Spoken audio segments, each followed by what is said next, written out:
نحمده ونصلي على رسوله الكريم اما بعد فاعوذ بالله من الشيطان الرجيم بسم الله الرحمن الرحيم رب اشرح لي صدري ويسر لي امري واحلل عقدة من لساني يفقهوا قولي۔ ہماری آج کی اس میٹنگ کے دو مقاصد ہیں، ایک تو سب سے ملاقات اور دوسرے رمضان المبارک کی تیاری۔ تو انشاءاللہ تعالی ہم رمضان المبارک کے حوالے سے چند باتیں جو اگرچہ آپ کو معلوم ہیں، آپ کے حافظے میں ہیں، صرف ان کی یاد دہانی کرانا چاہیں گے۔ اس دفعہ ہم نے کچھ یہ کوشش کی ہے کہ ان باتوں کو کمپائل کر لیا جائے، لکھ لیا جائے۔ لکھا ہوا میٹر موجود ہے جو اس وقت آپ کو تھوڑا سا سلائیڈ پہ دکھا دیں گے انشاءاللہ تعالی۔ اس کے بعد اگر کسی کو یہ میٹر چاہیے تو انشاءاللہ ہم اس کو پرنٹ بھی کروا رہے ہیں، اس وقت آپ اس کو اگر پرسنل کاپی کے طور پر آئندہ کے لیے لینا چاہیں یا کسی کو بھی دینا چاہیں، کیونکہ دین کا کام ہے، کوئی الہدا کی پراپرٹی نہیں ہے، سب کے لیے ہے۔ اگر کوئی اور بھی اس سے فائدہ اٹھانا چاہے تو صرف یہ یاد دہانی کے لیے ایک ریڈی ریفرنس مٹیریل کے طور پر آپ کو کام دے سکتا ہے۔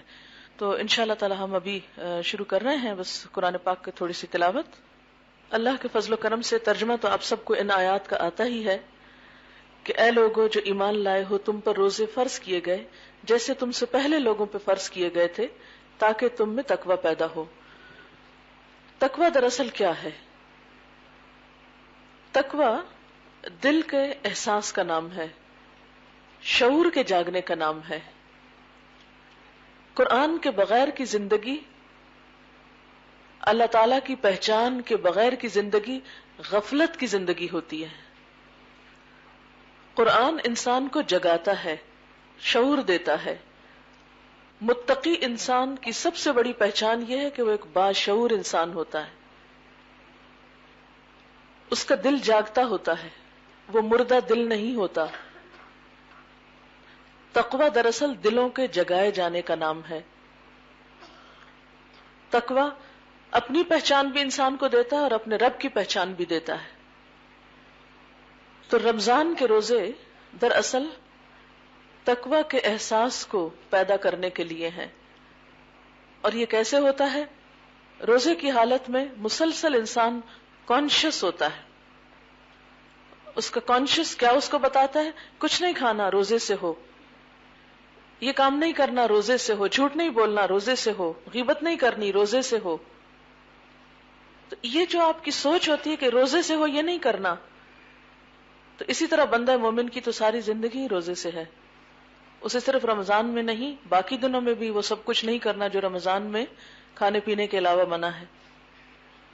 اس لیے ہم دیکھتے ہیں کہ رمضان کا جو مہینہ آ رہا ہے، اس میں دراصل ہمیں اس روزے کی مسلسل عبادت کی حالت سے اپنے شعور کو زندہ کرنا ہے۔ اور جب انسان کا دل جاگتا ہے اور وہ متنبہ ہوتا ہے تو اس کو اپنی غلطیاں بھی دکھائی دیتی ہیں اور اپنی کوتاہیوں کے بھی خیال آتا ہے اور اپنے گناہوں پہ ندامت بھی ہوتی ہے۔ یہ احساس ہم سب نے اپنے اندر بھی پیدا کرنا ہے اور جن تک ہم پیغام لے کر جائیں ان کے اندر بھی پیدا کرنا ہے۔ پھر اس کے بعد ایام معدودات اور چند مقرر دنوں کے روزے، پھر یہ بتایا کہ کوئی بیمار ہو یا سفر پر ہو تو گنتی پوری کرے، اور یہ تمام فقہی احکامات کے بعد پھر آگے آ رہا ہے رمضان وہ مہینہ ہے جس میں قرآن نازل کیا گیا ہے، جو انسانوں کے لیے سراسر ہدایت ہے۔ تو ذاتی زندگی میں جس طرح روزہ ایک شعور بیدار کرتا ہے، اسی طرح قرآن بھی ایک شعور بیدار کرتا ہے انسان کا۔ اسی لیے روزہ اور قرآن ساتھ ساتھ ہے، اور اللہ تعالیٰ نے قرآن کو رمضان میں اتارا ہے۔ ایک روحانی طور پر انسان کو جگاتا ہے اور ایک جسمانی طور پر انسان کو الرٹ رکھتا ہے، اور یہ دونوں مل کر صحیح معنوں میں تقویٰ پیدا کرتے ہیں۔ اور قرآن کا مقصد کیا ہے؟ صرف تلاوت نہیں، انسانوں کے لیے سراسر ہدایت، اور پھر اس کے بعد ایسی واضح تعلیمات جو راہ راست دکھانے والی اور حق و باطل کا فرق کھول کے رکھ دینے والی ہیں۔ لہذا جو شخص اس مہینے کو پائے روزہ رکھے، اور پھر کچھ فقہی احکامات ہیں، نیچے آ کے اللہ تعالیٰ فرماتے ہیں کہ اللہ تعالیٰ نرمی کرنا چاہتا ہے، سختی نہیں چاہتا۔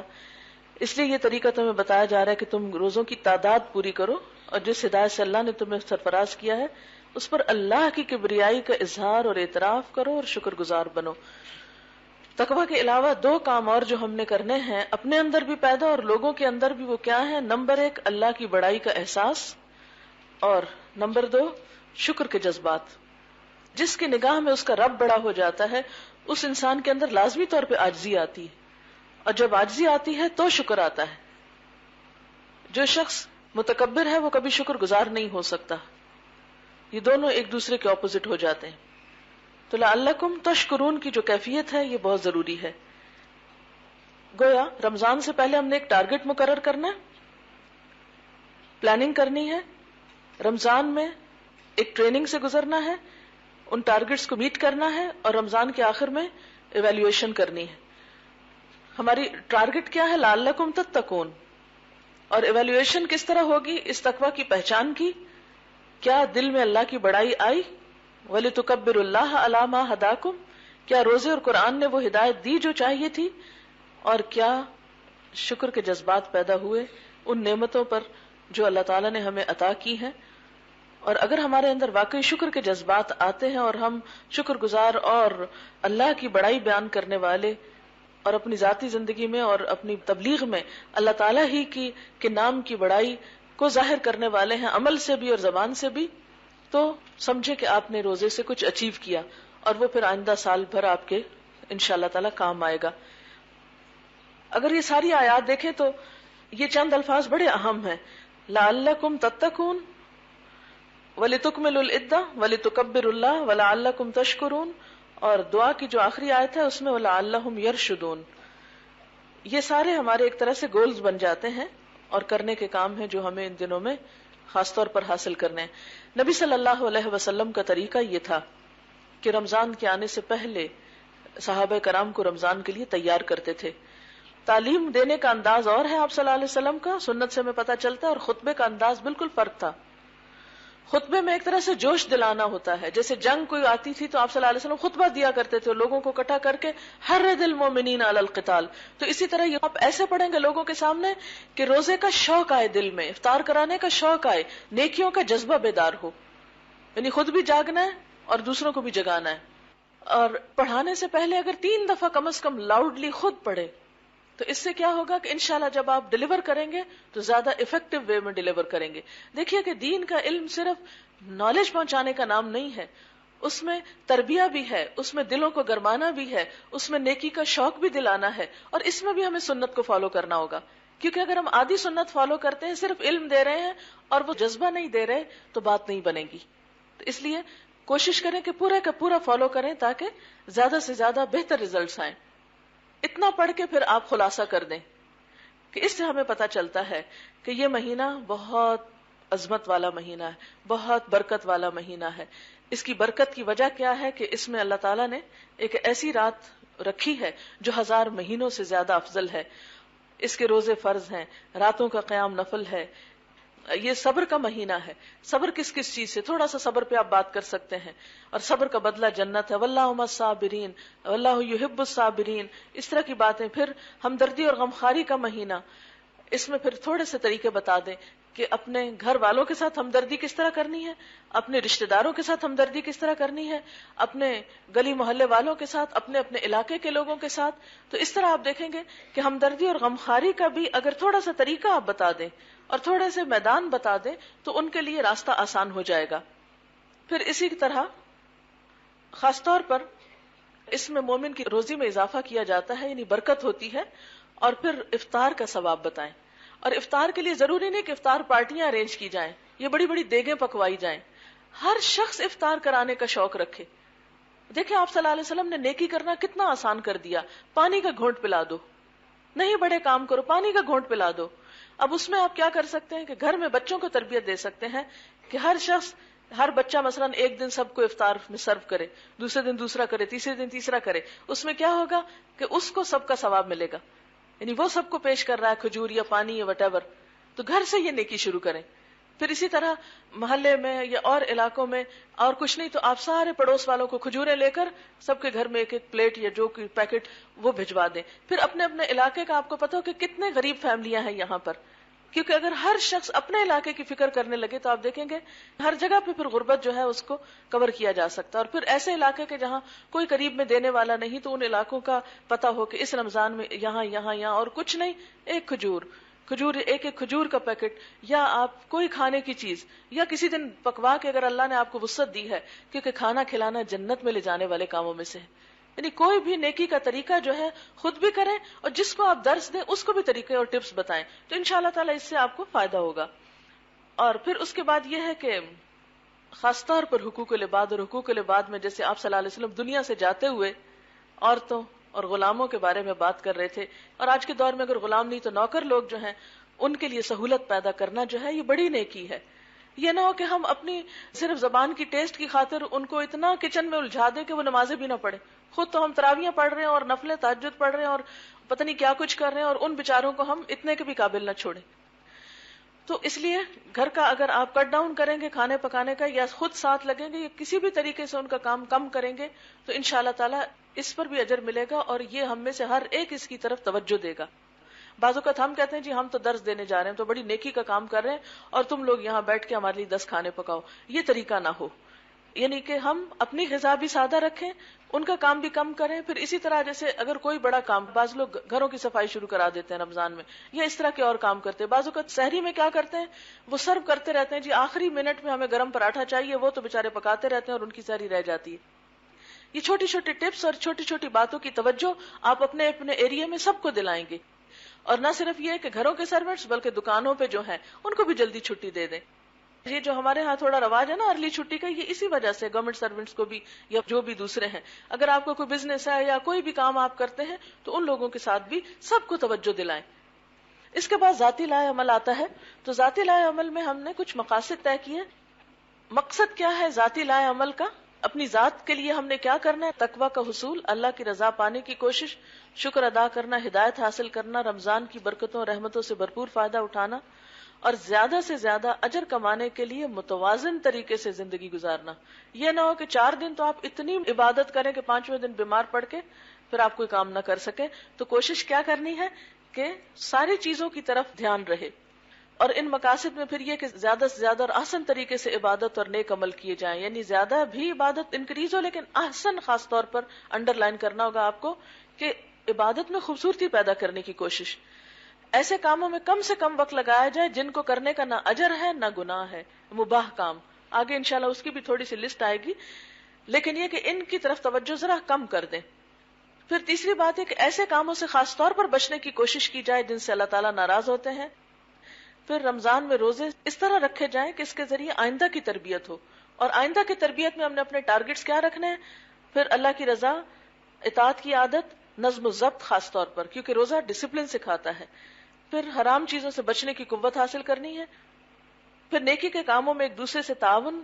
پھر ضبط نفس اور قوت برداشت سے کام لینے اور محنت مشقت سے کام کرنے کی عادت. اس کے لیے منصوبہ بندی کس طرح کرنی ہے، یعنی پلاننگ کس طرح کرنی ہے. مندرجہ بالا مقاصد کے حصول کے لیے رمضان المبارک کے پہلے ہی دن سے پلاننگ کر لینی چاہیے. اپنے اہداف مقرر کرنے سے پہلے سیلف ایویلویشن اسکیل، اس پر اپنا جائزہ لیں. پھر رمضان گزر جانے کے بعد دوبارہ اسی اسکیل پہ اپنا جائزہ لیں. آپ جیسے ہو سکتا ہے بعض لوگوں نے ڈائٹنگ کا پلان کیا ہوا ہو، تو اپنے جسمانی وزن کو گھٹانے کے لیے آپ کیا کریں گے کہ رمضان سے پہلے اپنا وزن کریں گے اور پھر جب سارا گزر جائے گا تو دوبارہ کریں گے. اسی طرح روحانی اپنے وزن میں اضافے کے لیے، یعنی روحانی تو زیادہ ہوگا، جسمانی کم کرنے کے لیے اسی طرح اسکیل جو آخر میں دیے گئے ان پر اپنے آپ کو سامنے رکھ کر پھر دوبارہ دیکھیں، ایویلویٹ کریں تاکہ پتہ چلے کہ آپ نے واقعی کوئی چینج آیا ہے یا نہیں آیا. پھر یہ کہ ہر شخص اندھا دھند پلاننگ نہیں کرے، ہر ایک اپنے حالات، وقت، استعداد یعنی صلاحیت کے مطابق اپنے ٹارگٹ کا تعین کریں. اتنے ہی پاؤں پھیلائیں جتنی چادر ہے. یہ نہیں کہ بہت ساری چیزیں دیکھ کے کہیں میں تو یہ سارا کچھ کروں گی، تو نہیں، سارا نہیں ہو سکتا. سب سے جو ہو سکے ان کے اوپر آپ اپنا حساب کتاب کر لیں، اور جو پلاننگ پھر کریں اس کو ہر حال میں پورا بھی کریں، کیونکہ ہم بعض اوقات ارادے بہت کرتے ہیں اور کام کم کرتے ہیں. پھر یہ ہے کہ منصوبہ بندی کرتے وقت ہر روز کرنے والے کاموں کی ایک فہرست بنائی جائے. پھر ان کاموں کو اوقات، ترجیحات، اہمیت اور ضرورت کے مطابق ترتیب دے کے لکھا جائے. منصوبہ بندی کرتے وقت اس بات کا خیال رکھا جائے کہ عبادات، معاملات، حقوق و فرائض کی ادائیگی، گھریلو کام کاج، آرام اور نیند، دفتری کام کاج اگر کوئی جاتا ہے دفتر، حصول علم اور دعوتی پروگرام میں اعتدال اور توازن قائم رہے تاکہ ہر ایک کو اس کا حق بھی مل جائے اور اجر و ثواب کمانے کے موقع بھی ضائع نہ ہوں. یہ جانچنے کے لیے کہ آیا اہداف مکمل ہوئے یا نہیں، روزانہ رات کے وقت اپنا ذاتی جائزہ لے لیا جائے. اگر اہداف پورے نہیں ہوئے تو دوسرے دن ان کو اس طرح پورا کیا جائے کہ مباح کاموں میں سے ان کے لیے وقت نکال لیا جائے. آپ ایک ڈائری میں مدرجہ ذیل مثالوں کی طرح اپنے اہداف لکھ سکتے ہیں. پہلی چیز عبادات میں روزہ تو ہے ہی، طہارت. پھر طہارت میں صاف ستھرا رہنا بھی شامل ہے، کیونکہ بہت سے لوگ سستی کر کے رمضان میں میلے کچیلے رہتے ہیں. اس وقت ٹائم نہیں، ورنہ وہ احادیث آپ کو بتائی جاتی جس میں پتہ چلتا ہے کہ آپ صلی اللہ علیہ وسلم نے اس چیز سے منع کیا ہے کہ انسان روزے کی حالت میں اپنی شکل و صورت جو ہے وہ بہت ہی لاغر بنا کے رکھے، تیل کنگھی کر کے رکھے، سرما لگا کے رکھے اور اپنا حشاش بشاش نظر آئے. تو بیسیکلی طہارت کا یہاں لکھنے کا مقصد کیا ہے کہ آپ اپنے آپ کو فریش کرنے کے لیے اور صاف ستھرا رکھنے کے لیے کیا کریں گے. میں نے ریسنٹلی ایک حدیث پڑھی ہے کہ آپ صلی اللہ علیہ وسلم رمضان میں روزے کی حالت میں ان گنت مرتبہ مسواک کرتے تھے. ایک صحابی کہتے ہیں کہ میں گن نہ سکا کہ آپ نے کتنی دفعہ مسواک کیا. اس سے آپ اندازہ لگائیں کہ طہارت کا کتنا ضروری ہے، لیکن عام طور پر ہم اس کو بھول جاتے ہیں، یہ اگنور کر دیتے ہیں. تو یہ خاص طور پر اس لیے اس کو مینشن کیا گیا ہے. پھر تیسری چیز ہے نماز میں نمبر 1 تو فرائض ہوں گے. فرائض کو اول وقت میں، یہ آپ نے اپنا ایک ٹارگٹ رکھنا ہے کہ میں نے رمضان میں ہر نماز اول وقت میں پڑھنی ہے. کیونکہ الحمدللہ آپ سب نمازی لوگ ہیں، لیکن اس میں اگلا سٹیپ ہو، اور پھر خشوع و خضوع تو خاص طور پر. پھر اس کے علاوہ نوافل میں کثرت سے اور احسن طریقے سے نماز. اس میں تہجد کی نماز ہو سکتی ہے، تراویح ہے، اگرچہ یہ دونوں نمازیں ایک بھی کہی جاتی ہیں، لیکن بہرحال کچھ آپ رات کے اول حصے میں بھی عبادت کر سکتے ہیں، کچھ پچھلے حصے کے لیے بھی رکھ سکتے ہیں. یعنی یہ نہیں کہ یہ سب کچھ سب کے لیے ضروری ہے، اس میں سے آپ چن سکتے ہیں، پک اینڈ چوز کر سکتے ہیں.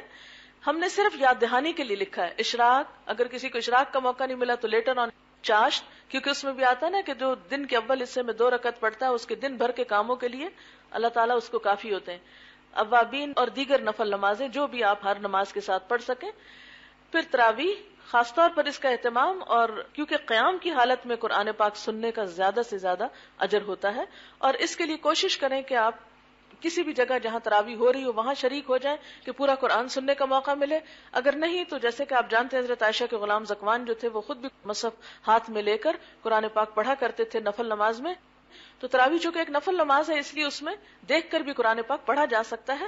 تو آپ رات کو دیکھ کر قرآن پاک تلاوت کا حصہ اس وقت پڑھ لیں، اور دن کو دورہ قرآن کے لیے پڑھانے کا ٹارگٹ رکھ سکتے ہیں. پھر الگ سے تلاوت کے لیے اگر وقت نہ بھی ملے تو وہ 2 چیزیں ایک میں جمع بھی ہو سکتی ہیں. قرآن پاک میں جو بھی آپ کی توفیق ہو، 1 2 3 4، یہ تو ہر ایک کا اپنے اوپر ہے. پورے قرآن پاک کو آداب و شرائط کی پابندی کے ساتھ، یعنی کوشش کریں صحیح تجوید کے ساتھ آپ اس کو پڑھیں. زیادہ تیز پڑھنے کی بجائے کیا کریں، اس کو زیادہ درست پڑھنے کی کوشش کریں. اگر آپ کی تلاوت درست نہ ہو تو کسی اچھے قاری کی قرات، جیسے قاری حذیفی یا قاری غامدی جو ابھی لگائے گئے تھے، ان کی کیسٹ لگا کر قرآن پاک میں دیکھ کر صرف اس کی تلاوت سننا، یا تلاوت سننے کے ساتھ ہر آیت پر رک کر خود اس کے پیچھے دہرانے کا عمل کر سکتے ہیں. یعنی لرننگ بھی ساتھ ساتھ کر سکتے ہیں. پورے قرآن پاک کا ترجمہ پڑھنا، یعنی اگر آپ دورہ قرآن کرا نہیں رہے تو اپنا تو پڑھ لیجئے. یعنی بعض حالات ایسے ہوتے ہیں نا کہ جس میں آپ کے پاس ٹائم نہیں ہے، موقع نہیں ہے. مثلا آپ کسی مریض کی عیادت کر رہے ہیں، آپ کو کسی مریض کے پاس بیٹھنا پڑ رہا ہے، یا گھر میں آپ کسی وجہ سے سٹک ہیں، تو آپ کیا کریں، قرآن پاک کے ترجمے کی دہرائی کر لیں تاکہ آپ کو بھول نہ جائے جو پیچھے آپ نے پڑھ رکھا ہے. پھر اسی طرح مختصر تفسیر اس کے ساتھ ساتھ آپ پڑھ سکتے ہیں. پورے قرآن پاک کا ترجمہ اور منتخب آیات کی تفسیر بھی پڑھ سکتے ہیں. مثلا قرآن پاک کی تفسیر میں جو پورشن آپ کو مشکل لگتے تھے ان کو اپنے ذاتی مطالعے میں دوبارہ دہرا سکتے ہیں. اسی طرح قرآن پاک کی منتخب آیات اور صورتیں حفظ کر سکتے ہیں، کیونکہ ہمارے ہاں قرآن پاک حفظ کرنے کی طرف عموماً توجہ نہیں. 2 ایکسٹریمز ہیں، یا تو یہ کہ پورا حافظ، یا یہ ہے کہ صرف قل هو اللہ اور 2-4 صورتیں. بیچ کے لوگ بہت کم نظر آتے ہیں کہ جنہوں نے سورۃ یاسین، الملک یا کچھ پارے یا اجزاء حفظ کر رکھے ہوں. تو آپ رمضان میں مثلا 1 پارہ ناظرہ پڑھتے ہیں اور 1 سورت ٹارگٹ کر لیں. مثلا اس رمضان میں آپ نے سورۃ یاسین یاد کرنی ہے، اگر نہیں یاد تو، یا کوئی بھی آپ سورت یاد کریں تو انشاءاللہ تعالی اس میں بھی اجر و ثواب زیادہ ہوگا. پھر ذکر الہی میں آپ جیسے ٹریول کر رہے ہیں یا ویسے کچھ اوقات ہیں جیسے سحری بنا رہے ہیں، افطاری بنا رہے ہیں، تو اس میں پلان کریں. مثلا کچن کے اندر آپ لکھ کے لگا لیں کہ صبح میں میری یہ تسبیح پڑھوں گی، دوپہر میں یہ، شام میں یہ. تو اس کو کرنے کی کوشش کریں، کیونکہ ہر تسبیح کا اجر اور ہر تسبیح کی تاثیر فرق ہے. یعنی بعض اوقات ہمیں عادت ہوتی ہے نا استغفار کثرت سے پڑھتے رہتے ہیں، یہ دروشی پڑھتے رہتے ہیں، بس وہی پڑھتے رہتے ہیں، دوسرا بھول جاتے ہیں. تو اس میں بھی ذرا بیلنس کرنے کی کوشش کریں. مختلف تسبیحات جو ہیں، سبحان اللہ، الحمدللہ، لا حول ولا قوت الا باللہ، استغفار، درود شریف، یہ سب آپ کر سکتے ہیں. اسی طرح ایک اہم چیز جو ہے وہ دعا ہے، کیونکہ رمضان اور دعا کا خاص تعلق ہے. اذا سألک عبادی انی، وہ رمضان کی آیات کے بعد ہی ہے. تو چونکہ ان کا باہم تعلق ہے، اس لیے سحری کے وقت میں، یعنی جو سحری کھانے کا وقت ہوتا ہے، سویرے اٹھنے کا، وہ دعاؤں کی قبولیت کا خاص وقت ہوتا ہے. عام دنوں میں تو ہم میں سے بہت کم لوگ تہجد پڑھ سکتے ہیں، لیکن رمضان میں جب ہم اٹھتے ہی ہیں تو کیوں نہ چلتے پھرتے دعائیں مانگے. دعا دونوں طریقے سے مانگی جا سکتی، فارملی بھی اور انفارملی بھی. آپ پراٹھے بنا رہے ہیں تو آپ کیا کریں، ساتھ ساتھ اللہ تعالیٰ سے باتیں کرتے رہیں، اپنی اپنی دعائیں کرتے رہیں، جو دل میں دھیان آئے، بجائے صرف پریشانیاں سوچنے کے اور غم کھانے کے. کیا کریں، فوراً غم آئے، اللہ تعالیٰ میری مشکل آسان کر. کوئی تکلیف آئے، کوئی دل کسی کام کے کرنے کو چاہے، موقع نہ میسر آ رہے ہو، کوئی آپ کا مسئلہ مسائل ہے، کھڑے کھڑے آپ ان دعاؤں کو دہراتے رہیں، یہ سوچ کے، تصور کر کے کہ اس وقت اللہ تعالیٰ آسمان دنیا پر متوجہ ہیں ہماری طرف، اور خاص قبولیت کی گھڑیاں ہیں، ان کو ضائع نہ کریں. پھر اسی طرح افطار کے وقت کی دعا تو آپ سب کو پتا ہے، خاص طور پر رمضان کا روزہ کھولتے وقت گھر والوں کو بھی لگائیں دعا کرنے میں اور خود بھی کریں. پھر قرآن پاک جب تلاوت ختم کریں تو کچھ نہ کچھ دعا مانگ لیں.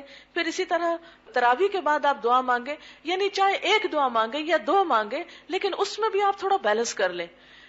مثلا میں نے اپنے ساتھ طریقہ کیا کیا ہوا ہے کہ میں جو دعاؤں کی کتاب ہے اس کو جاری رکھتی ہوں، کیونکہ اب پہلے میرا الحمدللہ موقع ہوتا تھا کہ پوری ایک سٹریچ میں پڑھ لے، اب نہیں پڑھ سکتی. میں اس کو جاری رکھتی ہوں. ایک وقت میں 4 دعائیں پڑھی، نشانی رکھ لی، اگلے کسی اور موقع پر اگلی 4 پڑھ لی، آگے موقع مل گیا 6 پڑھ لی، پھر موقع ملا صرف 1 پڑھی تو 1 ہی پڑھ لی، کوئی بات نہیں. لیکن وہ جاری رکھتی. کیوں؟ جو نبی صلی اللہ علیہ وسلم نے دعائیں مانگی اور قرآن پاک میں دعائیں آتی ہیں، یہ ساری اگر کسی طرح دن میں ایک دفعہ صبح سے شام تک وہ پوری ہو جائے کتاب تو اچھا ہے. اگر نہیں تو 2 دن میں 3 دن میں ٹارگٹ رکھ لیں. پلاننگ اس طرح کریں کہ پھر چیک کریں کہ آپ وہ کر بھی پائے یا نہیں. تو انشاءاللہ دعاؤں کی برکت سے آپ دیکھیں گے کہ بہت سے حالات اس طرح درست ہوتے ہیں کہ انسان سوچ بھی نہیں سکتا. دعا سے بڑھ کر کوئی چیز اللہ کو پیاری نہیں، لیکن ہم اس چیز کو بھول جاتے ہیں. ہم مسائل میں کڑتے رہتے ہیں اور دعا مانگنا ہی بھول جاتے ہیں. اور آپ خود تجربہ کر کے دیکھیں گے کہ اگر آپ کی توجہ دعا کی طرف ہو گئی اور اس کی توفیق ہو گئی تو بہت سی چیزیں انشاءاللہ آسان ہو جائیں گی. اچھا، اس میں ایک یہ بھی کر سکتے ہیں کہ اگر مختلف اوقات کی دعائیں آپ کو یاد نہیں ہوئی ابھی تک، مثلا آئینہ دیکھنے کی، گھر سے نکلنے کی، داخل ہونے کی، تو ان کو یاد بھی کر سکتے ہیں، یاد کرنے کا بھی ٹارگٹ رکھ سکتے ہیں. پھر اسی طرح اعتکاف، جن لوگوں کو اللہ تعالیٰ توفیق دے، اعتکاف کا ایک پورا ٹائم ٹیبل الگ میں نے بنایا ہے کہ آپ صبح سے لے کے رات تک کیا کریں. اگر کوئی اعتکاف کرنا چاہے تو وہ الگ طور پر ڈیمانڈ بھی کر سکتا ہے، کیونکہ عموماً لوگ مجھ سے پوچھتے رہتے ہیں ہم اعتکاف بیٹھنے لگے، بتائیں ہم اس میں کریں کیا. اور مجھے بڑا ترس آتا ہے کہ بہت کچھ کرنے کو ہے لیکن ان کو پلاننگ نہیں کرنی آ رہی اپنی. تو اگر ایک بنی بنائی پلاننگ سامنے آ جائے اور انسان اس کاغذ کو سامنے رکھ لے، اچھا میرا یہ کام ہو گیا، اب میں یہ کر لوں، اب یہ کر لوں. کیونکہ جو عمر بڑھتی جاتی ہے انسان کا حافظہ اتنا کمزور ہوتا ہے کہ بہت سی چیزوں کی نیت کرنے کے باوجود کام ہو نہیں پاتے. پھر اسی طرح شب قدر جو ہے اس کی پلاننگ کریں کہ آپ نے 2 گھنٹے جاگنا، 3 جاگنا، پوری رات تو ویسے ہی حضور صلی اللہ علیہ وسلم کی سنت نہیں ہے، اور اس میں بھی پلاننگ کریں. کچھ حصہ تلاوت، کچھ حصہ ذکر، استغفار وغیرہ، کچھ نفل. یعنی اس میں اگر بیٹھ کے تھوڑا پڑھا ہے تو پھر کھڑے ہو کے نفل پڑھ لیں، تو پھر بیٹھ کے کچھ کر لیں، تو پھر کھڑے ہو کے، تاکہ وقت گزارنا آسان ہو. پھر اگر اللہ تعالیٰ توفیق دے تو تمنا تو کرے نا عمرہ کرنے کی، موقع ملے یا نہ، نیت کا بھی تو اجر مل جاتا ہے نا. کیونکہ رمضان میں عمرہ جو ہے وہ حج برابر ثواب ہے. تو بڑی لالچ آتی ہے کہ اللہ تعالیٰ توفیق دے یا موقع نکالے، لیکن یہ کہ ظاہر ہے کہ ہماری اپنی بے بسی اور بے بذاتی ہے، اور اللہ تعالیٰ کی رحمت جو ہے وہ ہر چیز پہ چھائی ہوئی ہے. اس لیے میں ہمیشہ کہتی ہوں مانگتے رہو. جیسے بچوں کو بھی کہتی ہوں مانگتے رہو اللہ سے، کیا پتا کہاں اللہ تعالیٰ کس وقت کو موقع پیدا کر دے. تو رمضان کا جو ہے عمرہ، اگر نہیں تو نیت اور دعا سے انشاءاللہ اجر مل جائے گا گھر میں بیٹھ کے. پھر آگے انفاق فی سبیل اللہ، کیونکہ بعض اوقات ہم کہتے اوہ رمضان گزر گیا، مجھے تو زکوٰۃ ہی دینی یاد نہیں. اصل بات پتہ کیا تھی؟ بات یہ تھی کہ میں دن رات تفسیر اتنی پڑھتی رہی نا کہ مجھے دورہ قرآن کرانا تھا نا، تو وہ مجھے بھول ہی گیا. ٹھیک ہے آپ کو دورہ قرآن کرانا، لیکن اعتدال رکھنا ہے، باقی فرائض بھی پورے کرنے. تو اس لیے خاص طور پر یہ یاد دہانی کے لیے، صرف اس کے لیے اگر آپ شعبان کے آخر میں ہی کیلکولیشن کر کے رکھ لیں آج کل میں، تو تو انشاءاللہ جو ہی رمضان شروع ہو تو نکال لیں. پھر صدقہ خیرات، اس میں مال، جسم، وقت، صلاحیتیں، بہت ساری چیزیں آتی ہیں، دین کی تبلیغ، اشاعت وغیرہ وغیرہ. اس میں بھی آپ اگر ٹارگٹ کر لیں رشتہ داروں کو کیا دینا ہے، مسکینوں کو کیا دینا ہے، یتیموں کو کیا دینا ہے، ہمسایوں کو کیا دینا ہے، اور علم میں سے کیا دینا ہے، اور اچھے کاموں میں سے کسی کی عیادت کرنا ہے، یعنی اگر آپ تھوڑی سی اس کو لکھ لیں تو انشاءاللہ تعالیٰ پھر چیزیں مس نہیں ہوتی. پھر جو نیک کام، ہمدردی اور صلہ رحمی کے، اس میں خاص طور پر غریب، بیوہ، یتیم کا ضرور خبر گیری کریں، کیونکہ آپ کو پتا ہے یتیم اور بیوہ کی خبر گیری کرنے والا کیسا ہے. آپ صلی اللہ علیہ وسلم نے اپنی 2 انگلیاں کھڑی کر کے بتایا کہ میرے ساتھ ہوگا قیامت کے دن.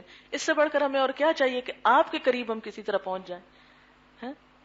لیکن ہم وہ کام نہیں کرتے کہ جن سے وہاں پہنچا جا سکتا ہے. تو اس کے لیے آپ سوچیں آس پاس میں کوئی ہے ایسا بیوہ یتیم جس کو میں بطور خاص کچھ جا کے کروں، یعنی کوشش اور شعوری کوشش.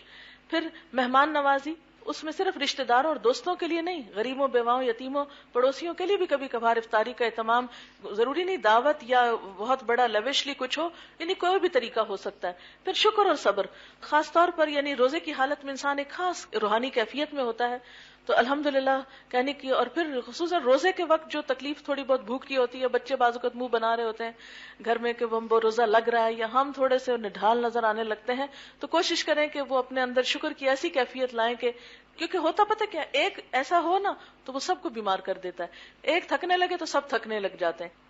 تو اس لیے کوشش کریں کہ آپ دوسروں کے لیے مثال اور نمونہ بنیں اور ان کو بہتر راہ دکھائیں. پھر حصول علم کے لیے کوشش، اور مختلف چیزیں جو آپ نے عمل کرنے ہیں نا ان کا علم بھی حاصل کر لیں، جو جو کام آپ نے کرنے ہیں خصوصی ان چیزوں کا مطالعہ تاکہ آپ پورے شعور کے ساتھ کر سکیں. پھر درس و تدریس کا کام ہو سکتا ہے، گھر میں، محلے میں بچوں سے متعلق تعلیم و تربیت، ان کو چھوٹی چھوٹی باتیں بتانا. پھر تبلیغ دین کا کام، اس میں مختلف جو طریقے ہو سکتے ہیں وہ آپ کو معلوم ہی ہیں. پھر تزکیہ نفس کے لیے جو کچھ آپ کو کرنا. پھر مباح کام ہے جیسے کھانا تیار کرنا ہے، جیسے آرام اور نیند ہے، اگرچہ رمضان میں بھی عبادت ہی ہو جاتی ہے. عید کی تیاری اگر شعبان میں کر لیں، عید کی تیاری جو کپڑے وغیرہ، تو اس میں یہ ہوگا کہ رمضان کا آخری عشرہ جو ہے، آپ کو معلوم ہے حضور صلی اللہ علیہ وسلم کی سنت کیا تھی؟ آخری عشرے میں آپ صلی اللہ علیہ وسلم خود بھی جاگتے، اہل خانہ کو جگاتے، اور نیکیوں میں جتنی شدت آپ کی اس رمضان کے آخری عشرے میں ہوتی وہ سال بھر میں کہیں اور نظر نہیں آتی. اور ہماری جتنی شاپنگ اور خریداری رمضان کے آخری عشرے میں ہوتی ہے، اور جتنے بازار ہمارے آباد ہو جاتے ہیں وہ کہیں اور نہیں ہوتے. ٹھیک ہے وہ بھی ایک ضرورت ہے، لیکن ہم اس ٹرینڈ کو بدل بھی تو سکتے ہیں. اس کو رمضان کے آخر میں کرنے کے بجائے شعبان کے آخر میں لے آئیں تاکہ آپ کا عبادت کا وقت جو ہے وہ بازاروں میں ضائع نہ ہو. پھر اسی طرح آرام اور نیند میں بھی کچھ کمی کرنا ہوگی. پھر مختلف باتیں، کئی لوگوں کو میں نے دیکھا کہ روزہ رکھ کے میں گپ شپ فون پہ کرتے رہتے ہیں، باتیں باتیں باتیں. آپ کو پتا صحابہ کرام اجنبی ہو جاتے تھے رمضان میں ایک دوسرے سے. کیوں اجنبی ہو جاتے تھے؟ تاکہ عبادت زیادہ کر سکیں. تو عام طور پہ جو مباح بات چیت ہے اس کو بھی ذرا کٹ ڈاؤن کر لیں شعوری کوشش کے ساتھ. اب یہ دعوتی الہ عمل ہے، یعنی تبلیغ آپ نے کیسے کرنی ہے. اس میں دعوت کا مقصد کیا ہے؟ لوگوں کو اس بات کی تحریک دلانا کہ وہ اس رمضان کو پچھلے رمضان سے زیادہ بہتر گزاریں، یعنی یہ آپ اپنا ٹارگٹ مقرر کر لیں. یہ نہیں کہ جو دورہ قرآن آپ نے پچھلی دفعہ کرایا تھا بس مشینی انداز میں وہی پھر جا کے انہی لوگوں کے آگے بیٹھ جائیں، وہ بھی سو رہے ہیں اور آپ بھی تھکے ماندے نظر آئیں. یہ نہیں ہونا چاہیے. آپ اپنے لیے سوچیں کیا میرا یہ رمضان پچھلے سے زیادہ بہتر گزرا یا گزر رہا ہے؟ اگر نہیں گزر رہا تو کیوں نہیں گزر رہا؟ مجھے دین میں ترقی کرنا ہے، آگے جانا ہے، اس کو مزید بہتر بنانا ہے. اور صرف خود نہیں، دوسروں کو بھی ساتھ اسی طرح لے کے چلنا ہے کہ دوسرے لوگوں کو بھی آپ کو یہ احساس دلانا ہے کہ جس کا آج اس کے کل سے بہتر نہیں، وہ کیا ہوا؟ وہ تباہ ہو گیا. جس کا آج اس کے کل سے بہتر نہیں. تو اسی طرح اپنا ٹارگٹ رکھیں کہ میرا یہ رمضان پچھلے سے بہتر ہو، اور آئندہ کے لیے جو کمیاں غلطیاں رہ جائیں ان کو نوٹ ڈاؤن کر لیں کہ اگلے سال میں نے یہ نہیں کرنے دینا. اپنے آپ کو یہاں روک کے رکھنا ہے، یعنی پچھلے سالوں کی غلطیوں سے فائدہ اٹھائیں اور اس سال کی نوٹ کر کے آئندہ کے لیے ان کی وہ کریں. اس کے لیے پلاننگ کیا ہوگی؟ رمضان میں دعویٰ کا کام یا تو آپ اکیلے کریں گے یا ٹیم کے ساتھ. آپ دیکھ لیں کہ آپ کہاں فٹ ہوتے ہیں. اگر آپ نے تنہا یہ کام کرنا ہے تو اس کی منصوبہ بندی آپ کو خود ہی کرنی ہوگی، کیونکہ کچھ علاقوں میں صرف آپ ایک اکیلے ہیں اور دوسرے لوگ آپ کے ساتھ کوئی مددگار نہیں. لیکن اگر آپ نے یہ کام کچھ لوگوں کے ساتھ مل کر کرنا ہے تو اپنی ٹیم کے ساتھ ایک میٹنگ کر کے رمضان پروگرام کی منصوبہ بندی کریں. امرہم شورا بینہم. اکیلے سے پالیسیز بنا کے دوسروں پہ مسلط نہ کریں. جن کے ساتھ آپ نے کام کرنا ہے ان کو شریک مشورہ کریں، کیونکہ مشورے میں برکت ہوتی ہے اور زیادہ بہتر صورتحال سامنے آتی ہے. ایک دماغ ایک ہی ہوتا ہے، لیکن 10 دماغوں کا اشتراک جو ہے یا 5 دماغوں کا اشتراک جو ہے وہ کاموں کو بہت بہترین بنا دیتا ہے. اس پالیسی کو اگر آپ یاد رکھیں گے تو دین کو بہت ترقی ہوگی. کئی دفعہ ہم لوگوں کی عادت ہوتی ہے کہ سب کام ہم خود ہی کر لیں. نہیں، جب دوسروں کو آپ اس میں شریک کریں گے تو انشاءاللہ تعالیٰ آپ کے صرف شوق دلانے پر بھی ان سب کی کوشش کا اجر آپ کو مل جائے گا. آپ کو یاد ہوگا کہ جنگ احد میں جب صحابہ کرام سے غلطی ہو گئی تھی تو پھر بھی اللہ کے رسول صلی اللہ علیہ وسلم کو کیا کہا گیا تھا؟ واعف عنہم وشاورہم فی الامر. غلطی کے باوجود ان کو درگزر کیجئے اور انہی سے مشورہ کیجئے. تو ہم بھی دوسروں کی کمی کوتاہی کو بھول کر انہی لوگوں کے ساتھ پھر مل کر اپنے کام کو بہتر طور پر پلان کریں. رمضان پروگرام کی منصوبہ بندی تقریباً 2-3 ہفتہ پہلے کر لیں. اب جتنا بھی وقت آپ کے پاس ہے آپ اپنے وقت اور ضرورت کے لحاظ سے رمضان کے نصاب میں سے مختلف مضامین کا انتخاب کر لیں. یہ آخر میں اس کی تھوڑی سی لسٹ ملے گی آپ کو. برانچز میں جہاں وقت کم ہوتا ہے وہاں ریگولر کلاس کا دورانیہ کم کر کے ساتھ میں رمضان پروگرام کے نصاب میں سے کوئی پروگرام منتخب کر کے اس کو کیا جا سکتا ہے، یا صرف رمضان پروگرام بھی کیا جا سکتا ہے. یہ آپ اپنی اپنی سہولت کے مطابق دیکھ سکتے ہیں. رمضان میں جتنے دن عید کی چھٹیاں کرنی ہیں اتنے دن پہلے رمضان پروگرام شروع کر لیں. اگر کوشش کریں کہ لوگوں کو 1-2 دن پہلے بلا لیں تاکہ آخر میں پھر بہت رش نہ پڑے. ذیل میں رمضان پروگرام کی منصوبہ بندی کا ایک خاکہ دیا جا رہا ہے. اس کے مطابق آپ اپنا پروگرام طے کر سکتی ہیں، یا اگر آپ کے پاس اور آئیڈیاز ہوں تو آپ اپنی منصوبہ بندی خود اس کے مطابق کر سکتی ہیں. ہماری طرف سے آپ باؤنڈ نہیں کہ آپ ضروری یہی کریں، آپ کچھ اور بھی کر سکتے ہیں، لیکن اپنے اچھے تجربے سے ہم کو بھی آگاہ کر سکتے ہیں. نمبر 1، رمضان پروگرام کے مقاصد طے کریں کہ آپ کیا ایم لے کے چلے ہیں. نمبر 2، پروگرام شروع اور ختم کرنے کی تاریخ لکھیں. نمبر 3، فیلڈ اپنا مقرر کریں.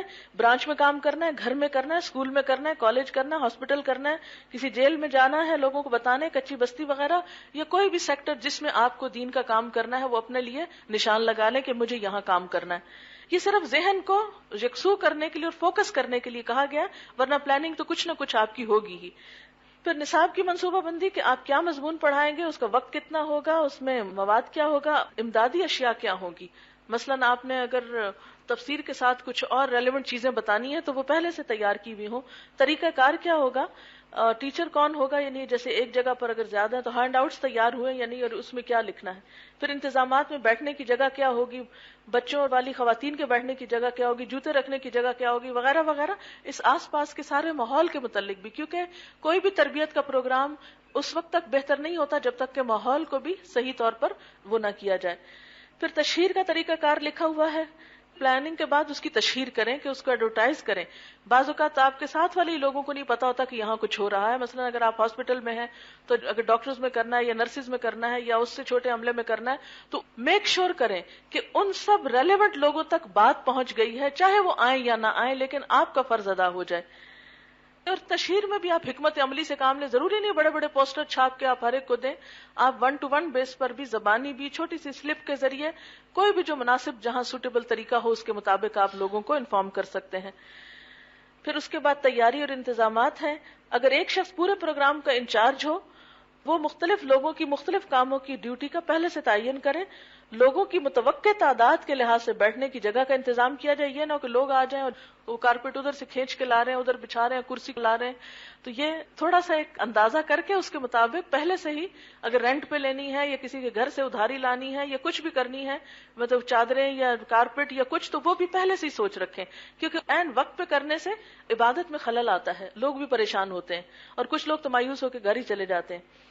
پھر اسی طرح تمام جگہوں کی نشاندہی چارٹ یا لیبلز کے ذریعے کریں. اور کوئی شخص اس ڈیوٹی پر ہو کہ یعنی اگر آپ نے لوگوں کو بتایا کہ فلاں جگہ پر دورہ قرآن ہے، لوگ اس کے پاس آ کے گھر ڈھونڈ رہے ہیں تو باہر کوئی چھوٹا سا بینر یا پلے کارڈ یا کوئی بھی چیز ایسی لگا دیں کہ جس سے لوگوں کو آنے میں آسانی ہو. اگر زیادہ تعداد میں لوگ متوقع ہوں تو ہال بڑا ہو تو ساؤنڈ سسٹم وغیرہ کا انتظام پہلے سے کر کے رکھیں. کیسٹ کلاس کرنی ہو تو بجلی جانے کی صورت میں سیل یا بیٹری کا انتظام بھی پہلے سے کر کے رکھیں.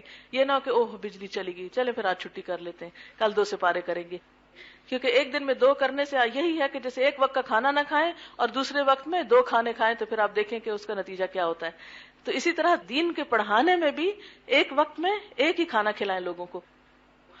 رمضان پروگرام کے دوران جن جن چیزوں کی ضرورت پڑ سکتی ہے ان کی پہلے ایک فہرست بنا لیں، انتظام کریں. مثلا کلاس اور سٹال کے لیے درکار اشیاء، کیونکہ الحمدللہ اس دفعہ کراچی میں نے جہاں جہاں درس کیے ساتھ ساتھ سٹال رکھیں، اور اس سے بہت زیادہ تیزی آئی ہے ہماری کیسٹس کے نکلنے میں. اور بعض اوقات ایسی جگہ ہوتی تھی ہم ایکسپیکٹ نہیں کرتے تھے کہ یہاں کوئی آئے گا اسٹال پر، لیکن الحمدللہ سینکڑوں کی تعداد میں بعض اوقات وہاں سے کیسٹس نکلی ہیں. تو ہم بعض اوقات ایسٹیمیٹ نہیں کرتے کہ یہاں سے کوئی کارڈ لے گا یا نہیں، لیکن ہمیں اویلیبل رکھنا ہوتا ہے، کیونکہ ہوتا ہی ہے کہ جب آپ درس دیتے ہیں تو تھوڑی دیر کے بعد لوگ آ جاتے ہیں، اچھا نظر کی دعا بتا دیں، قرضے کی دعا بتا دیں، میت کی دعا بتا دیں، فلانی بتا دیں. وہ چیزیں اگر پہلے سے چاہے فوٹو کاپیاں رکھ لیں، کارڈ رکھ لیں، کچھ رکھ لیں، لیکن کسی ایک اپنی شاگرد یا کوئی جاننے والی دوست بہن رشتہ دار کو مقرر کر لیں ان چیزوں پر کہ وہ فوراً آپ کی ساتھ ساتھ مدد کر دیں، تاکہ لوگ جو ہیں وہ خالی ہاتھ نہ جائیں، کچھ نہ کچھ ان کی مدد ہوتی رہے. پھر اسی طرح اگر نماز کا وقت ہے بیچ میں، تو جائے نماز وغیرہ کا، وضو کے پانی کا بھی انتظام پہلے سے سوچ کے رکھیں. آپ نے جن مضامین کو پڑھانا ہے ان کی آپ پہلے سے تیاری شروع کر دینی، آج کل میں تیاری ہونی چاہیے. تراویح اور شب قدر کی نمازیں پڑھانے کے لیے جگہ، جائے نماز ساؤنڈ سسٹم وغیرہ کا انتظام کر کے رکھیں. اور اسی طرح اگر 27ویں شب کو ختم قرآن کی خوشی میں کوئی مٹھائی تقسیم کرنی ہے یا کیسٹس یا کارڈ تقسیم کرنا ہے یا کچھ، تو اس کا بھی پہلے سے پلاننگ کر لیں. ایسا نہ ہو کہ 27ویں رات کو بیٹھ کے آپ وہ پیک کرنا شروع کریں اور لوگ تسبیح نماز کر رہے ہوں اور آپ بیٹھ کے کھجوریں یا مٹھائی پیک کر رہے ہوں، یہ چیز نہ ہو. پھر اس کے بعد یہ ہے کہ زکوٰۃ اور صدقات اور فطرانہ کے ڈبوں کا بھی انتظام کر لیں. جہاں کہیں آپ کریں تو اس کے ساتھ لوگوں کو اگر کچھ بھی کرنا ہے تو مانگے نہیں، لیکن ان کے لیے سہولت ضرور پیدا کر دیں، اور اس رقم کو پھر آئندہ دین کے کسی کام میں جس طرح مناسب ہوگا استعمال کی جو طریقہ ہے وہ ہو سکتا ہے. خود اچھی طرح تیار ہوں، صاف ستھرے اور استری شدہ کپڑے پہنے، کیونکہ بعض اوقات ہم اس چیز کو بھول جاتے ہیں اور یہ سمجھتے ہیں کہ یہ تو سادہ رہنا چاہیے اور یہ کوئی ضروری چیز نہیں ہے. لیکن اگر استاد یا پڑھانے والا یا سکھانے والا ہی ایسا ہو تو پھر دوسرے لوگ بھی سونے لگتے ہیں. یعنی آپ کو خود زیادہ ایکٹیو نظر آنا چاہیے تاکہ نیند کا بھی ٹائم ہو تو ذرا نیند اڑ جائے. پالیسی جو بھی پروگرام کیا جائے اس کے بارے میں الہدا کو مطلع کر دیں تاکہ نوٹس بورڈ پہ ہم یہاں لگا دیں. یہاں بہت کالز آتی ہیں، فلاں ایریا میں کچھ ہو رہا ہے، فلاں میں ہو رہا ہے، پھر ہمیں نہیں پتا ہوتا تو ہم آپ کا بتا نہیں سکتے. تو ہمیں اس غرض سے ضرورت ہے جاننے کی کہ کہاں کیا ہو رہا ہے تاکہ اور لوگوں کے لیے فائدہ مند ہو. پھر اسی طرح وقت کی پابندی کا خاص خیال رکھا جائے. جتنی سنجیدگی سے آپ خود کلاس لیں گے اتنی سنجیدگی سے لوگ سنیں گے. کلاس شروع کرنے سے پہلے حصول علم کی ایک ایک کر کے تمام دعائیں پڑھوا دیں. ہر مضمون کی رمضان سے پہلے تیاری کر لیں. تمام مضامین پڑھانے کے لیے ان کا ٹائم ٹیبل بنا لیں، جیسے برانچ وغیرہ میں. اختلافی مسائل پر بحث کرنے سے گریز کریں. نماز تراویح کی تعداد پر لوگ بحث کریں تو اس سے بچنے کی کوشش کریں. اس سلسلے میں لوگوں کو وضاحت کر دیں کہ حضور کی سنت یہ ہے، اگر کوئی زیادہ پڑھنا چاہے تو اس کو کہیں کہ وہ ضرور پڑھے، آپ کو اس پر کوئی اعتراض نہیں. پھر اسی طرح رمضان پروگرام کے بارے میں ایک رپورٹ تیار کر لی جائے. پھر اہم نکات اور تجاویز. کام کا آغاز نماز حاجت پڑھ کر کریں. یہ آپ اپنے پلے باندھ لے چیز. یہ نہ کہیں کہ لو یہ تو میرا بائیں ہاتھ کا کھیل ہے، میں 7 دفعہ دورہ قرآن کرا چکی ہوں تو اب تو میرے لیے کچھ مشکل نہیں. جو منہ سے نکلے گا وہ اللہ کے اذن اور توفیق سے نکلے گا. جب تک اس کی مدد ہوگی تو کام درست ہوگا، اس لیے لازمی طور پر اس کا خیال ہو. پھر اسی طرح رمضان پروگرام کے دوران وقت سے پہلے آنے والوں کو تلاوت سنوا دی جائے، یا کوئی حدیث کی کتاب مثلا آپ نہیں کوئی اور اویلیبل ہے، کیونکہ بعض اوقات لوگ وقت سے پہلے آ جاتے ہیں، وہ ادھر ادھر ہوتے رہتے ہیں، تو اس کا ضرور کوئی انتظام کر کے رکھیں. پھر رمضان پروگرام اس بار تجوید پر زیادہ زور ہوگا. ایک پارہ روز ناظرہ تلاوت کے ساتھ پڑھا دیا جائے یا اس کو کیسٹ سے سنوا دیا جائے تو اس سے بھی لوگوں کی لسننگ جو ہے امپروو ہوگی اور قرآن کا لہجہ جو ہے اچھا ہو سکتا ہے. لیکن اگر وقت نہ ہو تو ضروری نہیں ہے. کلاس کا آغاز کرتے وقت مسکراتے ہوئے سب کو سلام کریں، نحمدہ و نصلی سے آغاز کریں اور اچھے اخلاق اور رویے سے تبلیغ کو حسن بخشیں. کلاس کے درمیان 5 سے 10 منٹ کا وقفہ دے کر تھوڑی سی ڈسکشن بھی کر سکتے ہیں. 15-20 منٹ دعا اور سوالات کے لیے رکھ سکتے ہیں آخر میں، اگر آپ چاہیں تو. اگر سمجھیں کہ نہیں جواب دے سکتے تو اس مشکل میں نہ پڑیں. پڑھاتے وقت عام فہم، سادہ اور آسان زبان استعمال کریں، کیونکہ اصل مقصد کیا ہے؟ لوگوں کو بات پہنچانا، اپنی قابلیت جھاڑنا نہیں. جو بھی بات کریں خود بھی اس پہ عمل کریں، اس سے تبلیغ کے کام میں انشاءاللہ تاثیر ہوگی. مثلا میں اپنے طور پر شعوری طور پہ کوشش کرتی ہوں کہ جیسے میں نے صدقے کی آیت آج پڑھانی، صبح جیسے تیاری کر رہی ہوتی ہوں قرآن پاک کی پڑھنے سے پہلے، تو آپ کو پتا ہوتا ہے کہ میں نے آج یہ کلاس میں جا کے بتانا ہے، تو اس وقت میں شعوری کوشش کرتی ہوں کہ آج میں یہ کر کے جاؤں. مثلا یہ ہے کہ جیسے اگر میں نے صلہ رحمی کا پڑھانا ہے یا رشتہ داروں کے حقوق کا پڑھانا ہے تو میں کیا کرتی ہوں، کسی نہ کسی رشتہ دار کو فون کروں گی، حال پوچھوں گی، کوئی اس کے لیے اچھی خبر بھیجوں گی، تاکہ میں اگر کسی کو بتاؤں تو وہ پھر اثر آئے دلوں میں. تو آپ کو بھی یہ ایک ٹپ ہے چھوٹی سی کہ جو تیاری کر رہے ہیں سپارے کی، تو یہ تیاری صرف علمی تیاری نہ ہو، اس میں یہ دیکھ لیں آج میں یہ کہنے والی ہوں اور میں نے کیا ہے کہ نہیں کیا. اور کچھ نہ کچھ کوشش کر کے، چاہے اس کا 1% ہی آپ کر سکے، زیادہ کی جتنی اللہ تعالیٰ توفیق دے، لیکن وہ کر کے بات شروع کریں تو انشاءاللہ آپ دیکھیں گے کہ اس کا اثر کئی گنا زیادہ بڑھ جائے گا. پھر اسی طرح دوران پروگرام خواتین کو مختلف کیسٹس، ہینڈ آؤٹس، کتابیں اور کارڈز وغیرہ لینے پر بھی آمادہ کر سکتے ہیں، یا لینے پہ آمادہ نہ بھی کریں تو ان کو اطلاع دیں، یعنی ان کو اس کا بتاتے جائیں. مثلا اگر پہلا سپارہ ہے اور جادو پہ بات ہوئی ہے تو وہ آپ کو آ جائیں گے، مجھ پہ بھی اثر ہے، مجھ پہ بھی اثر ہے، تو ان کو آپ کہیں جی وہ فلانی کتاب ہے جادو ٹونے کا علاج، یہ پڑھ لیں، یہ دعائیں ہیں یہ پڑھ لیں، یا یہ کیسٹ ہے یہ سن لیں، آپ کی تسلی ہو جائے گی. کیوں؟ ورنہ تو لوگوں کی کہانیاں سن سن کے آپ کی عبادت ختم ہو جائے گی. آپ دورہ قرآن کر کے کھڑے ہوئے ہیں، سویرے آپ نے پلاننگ کی تھی نماز اول وقت پہ پڑھوں گی، وہ اتنے سوال جواب شروع ہوئے کہ نماز آپ کی پہلے ہی دن آخری وقت پہ آ گئی. تو اس سے کیا ہوا؟ اعتدال بگڑ گیا. اس مشکل سے نکلنے کا طریقہ آپ کو آنا چاہیے، آپ کے علم میں ہونا چاہیے کون کون سی کتابیں ہیں، کون سی دعائیں ہیں، کون سی چیزیں ہیں، عموماً لوگ کیا سوال کرتے ہیں، ان سوالوں کے لیے جواب پہلے سے ہی. مثلاً کوئی سوال حلال حرام کے بارے میں کرتا ہے تو یوسف قرضاوی کی کتاب اسلام میں حلال و حرام بہت اچھی ہے، آپ اس کا ریفرنس دے دیں کہ یہ مسئلہ ان فلاں مولانا نے بہت اچھی طرح لکھا ہے، آپ اس کتاب میں سے پڑھ لیں. کچھ کتابیں اپنی لائبریری میں بھی رکھیں، اس میں سے بھی آپ پڑھنے کے لیے دے سکتے ہیں کہ یہ جا کے پڑھ لیں واپس لے آئیں. یا یہ کہ کیسٹس کا سٹال ہو یا کارڈز وغیرہ تو اس میں بھی آپ ان کو ہیلپ کر سکتے ہیں. یہ جتنی بھی کیسٹس اور کارڈز تیار ہوئی یہ سارے پلاننگ کے تحت نہیں، ضرورت کے تحت ہوئے. جو لوگ پوچھتے تھے اس کی پھر ہم کوشش کرتے تھے کہ کوئی چیز بنا لیں اور آئندہ کے لیے پھر آسانی ہو جاتی ہے. 3 اشروں کی جو دعائیں منسوب کی جاتی ہیں وہ مسنون نہیں، لہٰذا وہ تقسیم نہ کی جائیں. بہت سے لوگ اس میں شروع کر دیتے ہیں، یا پہلے اشرے کی دعا، دوسرے کی، تیسرے کی. نبی صلی اللہ علیہ وسلم نے ایسی کوئی دعا نہیں بتائی، لہٰذا اس پلیٹ فارم سے اس طرح کی بدعات رواج نہ پائیں. پھر جماعت سے نماز پڑھنے کا طریقہ اور صفوں کے مسائل ابتدا میں ہی بتا دیے جائیں. مثلا اگر زور کی نماز لوگ اکٹھے پڑھنا چاہتے ہیں یا تراویح کہیں اکٹھی ہو رہی ہے تو اس پر بھی آپ ان کو شروع میں ہی بتا دیں کہ اکٹھی نماز کیسے پڑھتے ہیں، تاکہ روز آپ ان کے کندھے پکڑ پکڑ کے ان کو مت جھٹکیں. اور اگر کوئی نہیں پڑھنا چاہے تو اس کو مجبور نہ کریں، یعنی اختلافی مسائل میں آپ لوگوں کو کھلی چھٹی دیں گے، جس طرح وہ کمفرٹیبل ہیں اسی طرح کام کریں. آپ کا کام ہے بتانا، آگے کا کام ان کے اوپر چھوڑ دیں. پھر پروگرام کے دوران پیش آنے والے مسائل اور ان کے حل لکھ کر رکھیں. لوگوں کی باتوں اور درپیش مسائل پر الجھے مت، بلکہ اللہ سے مدد طلب کریں. حل سوچیں اور استقامت کے ساتھ اپنے کام پہ جمے رہیں، کیونکہ مخالفت بھی آئے گی، تنقید بھی آئے گی، تنقیص بھی ہوگی، تحقیر بھی ہوگی، تذلیل بھی ہوگی، بہت کچھ ہوگا، لیکن ان سب چیزوں کے جواب میں صبر اور استقامت اور فوراً اللہ سے رجوع، یہی اس کا حل ہے اور کچھ حل نہیں. یا پھر یہ کہ آپ آرام سے گھر بیٹھ جائیں، اور اگر آرام سے بیٹھنے میں ہی دین کا فائدہ ہے تو ٹھیک ہے، یہی فائدہ کیا کریں. پھر اس کے بعد یہ کہ طاق راتوں میں 5-10 منٹ کو خاموشی اختیار کرنے کو کہا جائے تاکہ ہر کوئی اپنے نفس کا محاسبہ کرے. یعنی اگر اکٹھے عبادت ہو رہی ہے تو یہ نہیں کہ سارا وقت آپ ایک اجتماعی وہ ایک شغل میلہ کی کیفیت نہ ہو، بلکہ اس میں خصوصی لوگوں کو کہیں کہ اس وقت ہم سب خاموش ہو کے اپنی اپنی ذاتی دعائیں مانگیں، ذاتی عبادت کریں، اپنا محاسبہ کریں. اس طرح کی کچھ چیزیں ہو سکتی ہیں. اپنے خشوع و خضوع کے ساتھ معافی مانگیں. خواتین کو زکوٰۃ، صدقات، فطرہ دینے پر ابھارے اور جمع شدہ رقوم، یعنی یہ نہیں کہ مانگنا شروع کر دیں. ابھارنے کا مطلب یہ نہیں کہ ہمارے پاس لے آؤ، اس ابھارنے کا مطلب یہ ہے کہ وہ ادا کریں اپنا فریضہ.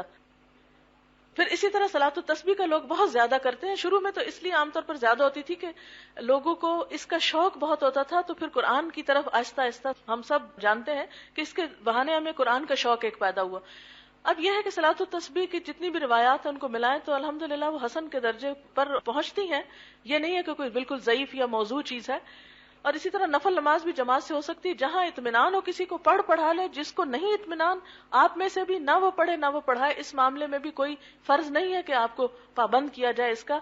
کچھ علاقوں کی واقعی ضرورت ہوتی ہے کہ وہاں کی خواتین بیچاری اتنا پڑھی لکھی نہیں ہوتی، بہت کچھ نہیں جانتی، تو کم از کم اگر وہ اس بہانے آ گئے ہیں تو ان کو بٹھا کے نماز بھی پڑھا دیں اور تھوڑی سی اور مسئلے مسائل کی باتیں بھی بتا دیں. رمضان کے بعد کورس میں ایڈمیشن لینے یا کوئی پروگرام جو آپ شروع کروانا چاہیں اس کے بارے میں لوگوں کو ضرور آگاہ کیا جائے، کیونکہ بعض اوقات یہ ہوتا ہے کہ لوگوں کی پھر ڈیمانڈ ہوتی ہے کہ کلاس اب شروع رکھی جائے رمضان کے بعد ترجمے وغیرہ کی. سوالات لکھی ہوئی شکل میں لیں، دوسرے دن تیاری کے ساتھ جواب دیں. یعنی کوشش کریں کہ اگر آپ کو سوالات کے جواب دینے میں کوئی مشکل ہے یا اختلافی باتیں ہیں تو آپ یہ بھی کہہ سکتے ہیں کہ مجھے معلوم نہیں.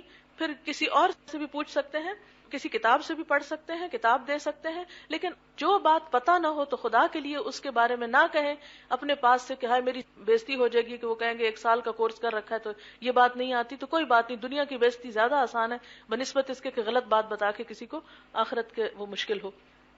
پھر دورہ قرآن کا یہاں پر مقاصد کیا ہے؟ مختصر وقت میں قرآن پاک کا پیغام پہنچانا. پھر یہ ہے کہ قرآن کے ذریعے اللہ سے جوڑنا، پھر دین کی محبت ڈالنا، علم حاصل کرنے کا شوق دلانا، پھر اسی طرح یہ ہے کہ لوگوں کے احساس کو بیدار کرنا، لوگوں کے اندر وہ جذبہ پیدا کرنا کہ وہ اللہ تعالیٰ کی موجودگی کا احساس کریں، یعنی تقویٰ پیدا ہو دوسرے لفظوں میں، پھر اللہ کی عظمت کا احساس پیدا کرنا، لوگوں کو حرام سے بچنے اور حلال کھانے کی ترغیب دلانا، لوگوں کے اندر اللہ کی اطاعت کا جذبہ پیدا کرنا، اللہ پہ توکل اور بھروسہ پیدا، یعنی ویسے تو قرآن سارا سامنے آئے گا، لیکن یہ چند کوالٹیز جو ہیں یہ کوشش کریں کہ زیادہ ان کے تکرار ہو اور لوگوں کے اندر پیدا ہو۔ پھر نیک کاموں پر ابھارنا، کلام الہی سنا کر لوگوں کے دلوں میں شکر گزاری پیدا کرنا، مسلمانوں کے اندر زیادہ زیادہ عبادات کرنے کا شوق دلانا۔ اس میں خاص طور پر ایک چیز ہے کہ مسلمانوں کے درمیان اتحاد پیدا کرنے کی کوشش کرنا اور ایک دوسرے کے ساتھ محبت اور ہمدردی کے جذبات پیدا کرنا۔ پھر اس کے لیے کانٹینٹس آپ کے پاس کیا ہو، قرآن پاک کی تلاوت ہو، با محاورہ ترجمہ ہو، مختصر تفسیر ہو، یا پھر منتخب آیات کی تفسیر ہو، سارا نہیں تو چند آیات کی تفسیر۔ انڈیکس پچھلے سال بھی بانٹا گیا تھا۔ پھر اسی طرح یہ ہے کہ ضروری اشیاء جو ہے ٹیپ ریکارڈر ہو، قاری حذیفی کی کیسٹ ہو، سادہ قرآن پاک یا پارے ہوں، تفہیم القرآن مولانا مودودی کی یا احسن البیان یا فہم القرآن کی کیسٹس وغیرہ آپ لے سکتے ہیں۔ میتھڈ جو ہے اس میں یہ کہ کسی اچھے قاری کی تلاوت کی کیسٹ لگا کر قرآن پاک کچھ دیر خاموشی سے سنوایا جائے۔ اگر آپ خود پڑھیں گے تو پھر آگے ترجمہ پڑھتے ہوئے تھک جائیں گے، اس لیے اس سے مدد لے لیں۔ کیسٹ لگا کر ہر آیت کو قرآن پاک میں دیکھ کر خاموشی سے پڑھوانا، با محاورہ ترجمے والے قرآن سے قرآن پڑھ کر سنانا، کیسٹ کے ذریعے مختصر تفسیر سنوانا، یعنی بعض اوقات تیاری نہیں ہو سکتی یا آپ بہت بزی ہیں تو پھر آپ کیا کر سکتے ہیں کہ لوگوں کے ساتھ اکٹھے بیٹھ جائیں، خود تجوید کرا دیں یا دعائیں سکھا دیں اور کیسٹ سے تفسیر سنوا دیں، یعنی ایک طریقہ یہ بھی ہو سکتا ہے۔ یا یہ ہے کہ ہر پارے کی جو منتخب آیات کی تفسیر یا پورے قرآن کا دورہ قرآن خود کروانا، لوگوں سے کہا جائے کہ وہ کلاس میں باوضو ہو کر آئیں، خاموشی کے ساتھ سنیں، کیونکہ بعض اوقات یہ ہوتا ہے کہ لوگوں کو قرآن کا ادب نہیں پتا ہوتا، تو اس کی طرف بھی آپ خود توجہ رکھیں کہ خاموشی ہو، کیونکہ یہ ادب آپ خود کریں گے اور کروائیں گے۔ خود دورہ قرآن کروانے والے کے لیے قرآن کی ادائیگی اور عربی تلفظ درست ہو، یعنی دورہ قرآن کے لیے یہ بہت اہم چیز ہے کہ عربی عبارات بیچ بیچ میں سے پڑھ کے اس کے ذریعے دلوں کو جگایا اور گرمایا جائے، اس کے لیے اپنی تجوید بھی آپ بہتر بنائیں۔ اگر آپ سے غلطیاں ہوتی ہوں تو فہم القرآن کی کیسٹ سے دورہ قرآن کروایا جا سکتا ہے۔ اگر کیسٹ کلاس کرانی ہو تو اس کیسٹ کو پہلے سے سن لیا جائے تاکہ ریکارڈنگ چیک ہو جائے، ڈسکشن کے اہم نکات بھی نوٹ کر لیے جائیں۔ کیسٹ کلاس کرتے وقت پروگرام انچارج کلاس میں خود موجود رہے، یعنی کیسٹ لگائے اور خود جا کے ہنڈیاں پکانے لگ جائیں گھر میں۔ اور اگر کہیں کیسٹ پھنس جائے یا اٹک جائے یا لائٹ چلی جائے تو ان مسائل کو فوراً حل کیا جائے۔ پھر دعائیں، ان کے مقاصد یہ ہے کہ لوگوں کو اللہ تعالیٰ سے جوڑنا اور شوق دلانا اور دعا پڑھنے کا، اور اس کی جو قبولیت کے اوقات، یعنی صرف دعا نہ پڑھائیں بلکہ اس کی جو فضیلت وغیرہ ہے وہ بھی ساتھ لوگوں کو بتائیں۔ اس میں دعاؤں کے جتنے بھی کارڈ اور کتابیں وغیرہ ہیں وہ آپ استعمال کر سکتے ہیں۔ پھر امدادی اشیاء میں دعا کے مسائل، جو اقبال کیلانی کی کتاب ہے، اس میں بہت اچھی طرح دعا کے آداب بتائے ہوئے ہیں احادیث کے ساتھ۔ پیارے رسول کی پیاری دعائیں، قرآنی اور مسنون دعائیں جو الہدا کی چھپی ہوئی ہیں، اور پھر اسی طرح کیسٹ بھی آپ لے سکتے ہیں۔ اگر آپ کو اس کی پروننسیشن نہیں ٹھیک تو ہم نے اس دفعہ یہ 3 دفعہ کی ریپیٹیشن کے ساتھ نئے کیسٹ تیار کرائے، تو اس سے بھی مدد لے سکتے ہیں۔ پھر طریقہ کار یہ ہے کہ دعاؤں کی فضیلت اور اہمیت بتائیں، دعائیں پڑھوائیں، اور پھر یہ کہ 6-7 دفعہ کہلوائیں، پھر ان سے سنیں، پھر وضاحت بھی کریں، پھر موقع بھی بتائیں اور اس کا فائدہ بھی بتائیں۔ پھر روزہ اور زکوٰۃ کی تعلیمات پر بھی آپ کر سکتے ہیں، یعنی یہ اصل میں بتایا اب یہ جا رہا ہے کہ آپ رمضان میں یا دورہ قرآن کرا لیں، خود کرائیں، خود نہیں ٹائم تو کیسٹ سے کرائیں، وہ نہیں ٹائم سلیکٹڈ آیات کرا دیں، وہ نہیں ٹائم تو اس کے علاوہ آپ کیا کریں کہ دعائیں پڑھوا دیں۔ مثلا اگر ٹیم ہے، ایک قرآن پڑھا رہا ہے تو دوسرا دورہ قرآن کے ساتھ ساتھ دعائیں سکھا دے، تیسرا کتاب الصیام پڑھا دے مثلا اگر موقع ہو تو، یا یہ آپ کریں کہ زکوٰۃ کے مسائل سکھا دیں لوگوں کو، کیونکہ جو کام کرنے ہیں ان کا اگر علم ہو تو زیادہ بہتر طور پر لوگ کام کر سکتے ہیں۔ اس میں آپ دیکھیں کہ پھر آپ پلاننگ کریں گے کہ کتنی دن میں آپ کتاب ختم کریں گے۔ یہ نہ ہو کہ آپ 1 دن میں یا 2 دن میں ساری کتاب ختم کر کے رکھ دیں۔ اس کا نقصان کیا ہوگا کہ لوگوں کو جذب کچھ نہیں ہوگا۔ جب زیادہ بارش ہوتی ہے تو کیا ہوتا ہے؟ کیچڑ اندر نہیں جذب ہوتا۔ اس لیے خدا کے لیے لوگوں کو 1 ہفتے میں کتاب الصیام اور 1 میں کتاب الزکوٰۃ پڑھا کے فارغ نہ کر دیں، بلکہ تھوڑا تھوڑا روز حتیٰ کہ وہ اس کو جذب کر لیں۔ پھر اس میں چھوٹی چھوٹی سنتوں پہ عمل کرنا اور نیکیوں کو آسان طریقے سے کرنے کا اور زیادہ کرنے کا شوق دلانا، یعنی فقہی مسائل کے علاوہ مراد یہ کہ صوم اور صلاۃ اور زکوٰۃ کے علاوہ لوگوں کو اخلاقیات پر بھی آپ کچھ نہ کچھ دے سکتے ہیں الگ طور پر۔ اگر آپ قرآن پاک کا کرا رہے ہیں تب بھی، نہیں کرا رہے تب بھی۔ اور اس میں اسوہ حسنہ بنت الاسلام کی ایک کتاب ہے، بہت اچھی، اس میں احادیث جمع کی ہوئی ہیں انہوں نے. اسی طرح جو بھی آپ کے پاس اور کتابیں اویلیبل ہوں. اب جب آپ کام کرا لیں تو پھر اینڈ میں اپنا جائزہ لیں. کیا کورس کے مقاصد پورے ہوئے؟ اگر نہیں تو کیوں نہیں ہوئے؟ کیا پروگرام پلان کے مطابق چلا؟ پروگرام کے دوران مسائل کیا پیش آئے؟ ان کو حل کیسے کیا؟ کیا چیزیں نہیں ہونی چاہیے تھی؟ کن چیزوں کی کمی تھی؟ کس قسم کی مدد کی ضرورت تھی؟ کورس کو بہتر بنانے کے لیے تجاویز کیا ہیں؟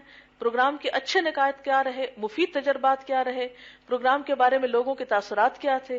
اس تجربے سے آپ کے علم اور عمل میں کیا بہتری ہوئی؟ یہ نہیں کہ سارا کچھ لوگوں کو سنانے کے لیے ہم کریں اور خود جو ہے وہ محروم رہے. اپنے بارے میں بھی ضرور سوچیں کہ ہمارے اندر کیا چینج آیا کسی کو سکھانے کے بعد. پھر اسی طرح تمام کاغذات، ڈاکیومنٹ جو آپ نے کورس کے دوران بنائے، ان کی ایک کاپی ساتھ لگا کر الہدا میں اگر بھجوا دیں تو اس سے کیا ہوگا، آئندہ آپ کے تجربے سے دوسروں کو فائدہ پہنچانے میں انشاءاللہ مدد ملے گی. اس کا صدقہ جاریہ آپ کے لیے ہو جائے گا. تو جو آپ کو مشکلات پیش آئیں ان کو لکھ کے یہاں بھجوا دیں. ہم اللہ کی مدد سے اور آپ لوگوں کے مشورے سے انشاءاللہ تعالی اس میں اصلاح کی کوشش کریں گے. جی آپ دیکھیں کہ جیسے شروع میں یہ بتایا گیا تھا نا کہ آپ اپنی جگہ دیکھیں کہ آپ نے کرنا کہاں ہے. آپ نے گھر میں کرنا ہے، دورہ قرآن کرنا ہے، 2 گھنٹے ٹائم چاہیے، 2.5 گھنٹے چاہیے، اس کو آپ دیکھ لیں.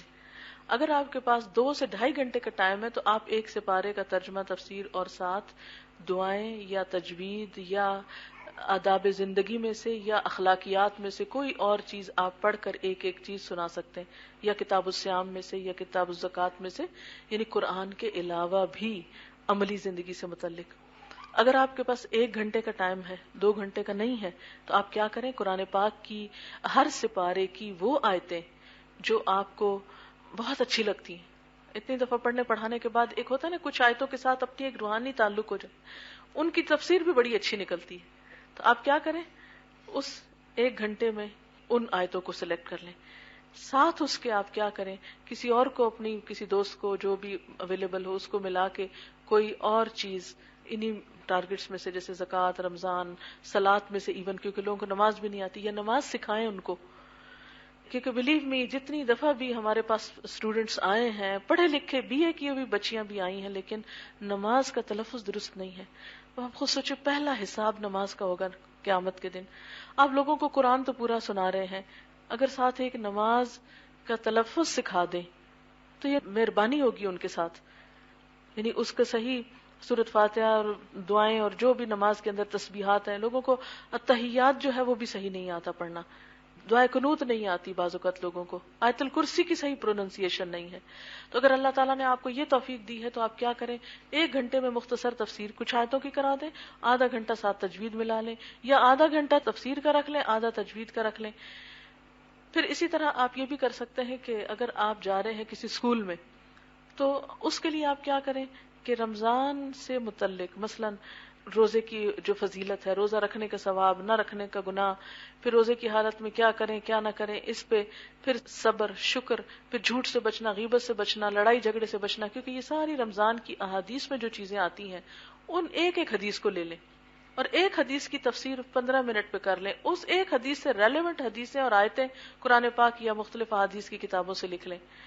پھر اسی طرح ہو سکتا ہے کسی اسمبلی میں آپ کو 5 منٹ کا صرف ٹائم ملا ہو، تو اس کے لیے آپ ایک افیکٹو حدیث پڑھ کے ریڈ آؤٹ کر کے صرف خلاصہ تھوڑا سا کر دیں.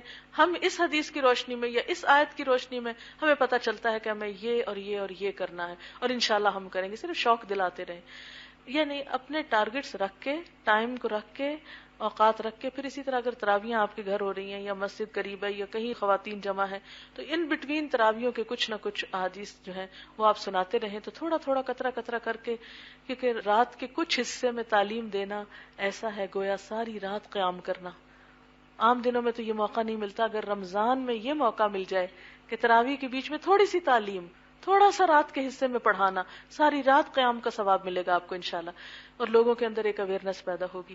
تو یہ تھی چند باتیں اس کے حوالے سے، صرف یاد دہانی کرانا. الحمدللہ آپ میں سے بہت سے لوگ ایکسپیرینسڈ ہیں، لیکن یہ ہوتا ہے کہ میرے جیسے لوگ اگر کام کرنے سے پہلے ایک دفعہ دوبارہ آرگنائز ہو جائیں تو اس میں یہ آسانی ہوتی ہے کہ بہت سا وقت بچ جاتا ہے اور پریشانی ذرا کم ہو جاتی ہے. اس لیے آپ سب کو زحمت دی گئی. اللہ تعالیٰ آپ سب کو خوش رکھے. اور کوئی بات اگر آپ کے ذہن میں تو آپ سوال کر لیجیے. آپ نے ابھی تاثیر کا ذکر کیا ہے کہ مختلف تسبیحات کی تاثیر سے کیا مراد ہے؟ اس سے مراد یہ ہے کہ جیسے لا حول ولا قوت الا باللہ کے بارے میں کیا کہا گیا؟ اس کے پڑھنے کا کیا فائدہ ہے؟ بہت سی بیماریوں کا علاج ہے، غم کا علاج ہے، ایک خاص خزانہ ہے. لا الہ الا اللہ وحدہ لا شریک لہ پڑھ کے کیا فائدہ نظر آتا ہے؟ شیطان سے دوری، شیطان سے بچنے کے لیے بہترین کلمہ ہے. اسی طرح تاثیر سے میری یہ مراد تھی کہ جیسے درود شریف پڑھنے کا کیا آپ پر 10 رحمتیں آتی ہیں، تو یہ جو ہر تسبیح کا ثواب مختلف ہے. میں بھی میری سلیکشن آف ورڈ فرق ہو. میں نے اپنے اسکول کا ٹائم میں سے 1 گھنٹہ پرنسپل سے وقت لیا ہے. تقریباً 10 ٹیچرز ہیں، گاؤں کا ایریا ہے. بتائیں کہ 1 گھنٹے میں کیا کرا سکتے ہیں. ابھی میں نے بتایا نا کہ ہر پارے میں سے وہ آیات جو بہت پر اثر ہیں، صبح آپ نے مثلا اپنا پارا پڑھا، ترجمہ پڑھا یا آپ جانتے ان کو ہائی لائٹ کر لیں، انہی آیات کو پڑھ کے اور اس کے اوپر آپ بتا سکتے ہیں. اور ساتھ تھوڑا تھوڑا دعائیں سکھا دیں، تھوڑا تجوید سکھا دیں، تھوڑا سا ان کو روزے کے احکام بتا دیں. ہم نے کچھ ای میلز کے لیے فلیش موویز بنائی ہیں رمضان سے متعلق، وہ ذرا سی دکھا دیں، آئیڈیا ہو جائے سب کو. اس طرح کی چیزیں آپ ریٹن میٹر پرنٹ آؤٹ نکال کے بھی دے سکتے ہیں. کراچی میں جو ہماری کمپیوٹر ٹیم ہے، ملٹی میڈیا کی ٹیم ہے، وہ کچھ چیزیں تیار کرتے رہتے ہیں. اب ہم نے ایک پلان یہ کیا کہ ہر مہینہ جو بھی کس خاص موضوع سے متعلق ہوگا تو اس سے متعلق ریلیٹڈ آیات اور احادیث کو ہم انٹرنیٹ پر پوری دنیا میں سرکولیٹ انشاءاللہ تعالیٰ کریں گے with Urdu and English translation later on. تو اس کا بھی ایک آئیڈیا آپ کو دیتے ہیں. آپ یہ کر سکتے ہیں اپنے پاس سے کم بات لکھ کر صرف آیات اور احادیث پر مشتمل چھوٹے چھوٹے پمفلٹ بھی تیار ہو سکتے ہیں. اگر کوئی آپ میں سے تیار کرے، اس کی ایک کاپی یہاں بھیج دے تو انشاءاللہ اس سے ہم دوسری برانچز اور علاقوں کو بھی انفارم کر دیں گے، تو آپ کا ثواب ان تک بھی پہنچ جائے گا. کیونکہ وتواصوا بالحق وتواصوا بالصبر، ایک دوسرے کے ساتھ مل کے جو کام ہوتا ہے وہ اکیلے نہیں ہو سکتا.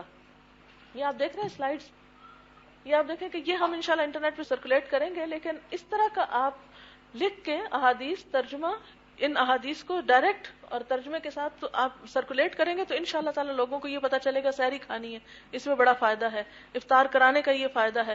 اگر لوگ کچھ نہ کریں، روزہ رکھ لیں، افطار کرا دیں کسی کا، اپنا صدقہ خیرات کر لیں، ہمدردی ایک دوسرے سے کر لیں، تو میں سمجھتی ہوں کہ یہ بھی کافی ہے عوام کے لیول پر. یہ صرف یہ کہ تعلیم کا ایک طریقہ ہے لوگوں تک میسج کنوے کرنے کا. تو یہ تو چونکہ الیکٹرانک میڈیا کے ذریعے کرنا ہے، لیکن آپ کیا کر سکتے ہیں، اپنے پرنٹ کے ذریعے ان چیزوں کو سرکولیٹ کر سکتے ہیں. ایک خاص بات یہ کہ قرآن کے دورے کے دوران وہ آیات جو فرض ہیں، ان میں سے اگر کوئی ہمارے عمل میں ابھی تک نہیں آئی تو اس کی بہت تشریح سے بچا جائے. کیونکہ ایک جگہ دیکھنے میں آیا کہ ایک آنٹی خود پردہ نہیں کرتی تھی لیکن تبلیغ کرتی تھی، تو اس سے کیا ہوا کہ لوگ ان کی بات پھر سنتے ہی نہیں تھے. تو یہ بالکل درست ہے، لیکن اس کا یہ مطلب نہیں کہ ہم آیت چھوڑ دیں. اس کا مطلب یہ کہ ہم عمل شروع کر دیں اور اس کے لیے اللہ تعالیٰ سے مدد مانگے اگر کسی وجہ سے ہمیں مشکل ہو رہی ہے. تو انہوں نے یہ ایک روزانہ کا معمولات کا یہ بنایا ہے چارٹ، یہ میں نے ابھی دیکھا ہے، یہ بھی بہت اچھا مجھے نظر آ رہا ہے. انشاءاللہ اس کو بھی آپ کی اجازت سے جنہوں نے بھی رکھا ہے شامل کر دیتے ہیں.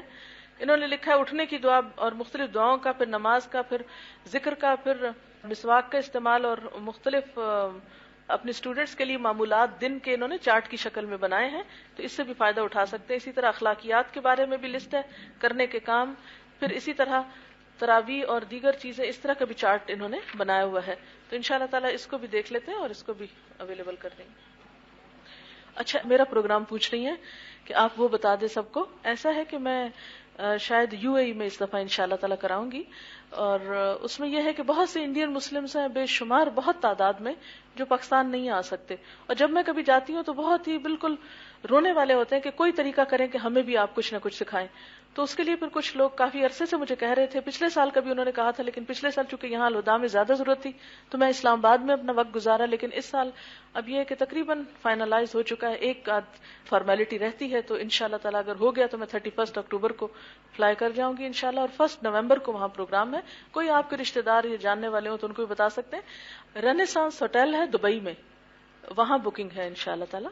اور 1 نومبر کو انشاءاللہ استقبال رمضان پہ ہوگا، اور اس کے بعد پھر دورہ قرآن ہوگا انشاءاللہ 3 دسمبر تک. دیرہ میں ہے، جگہ دیرہ ہے اس علاقے کا نام. میرے خیال ہے کہ نماز کا وقت قریب ہے، دعا کر لیتے ہیں مختصر سی.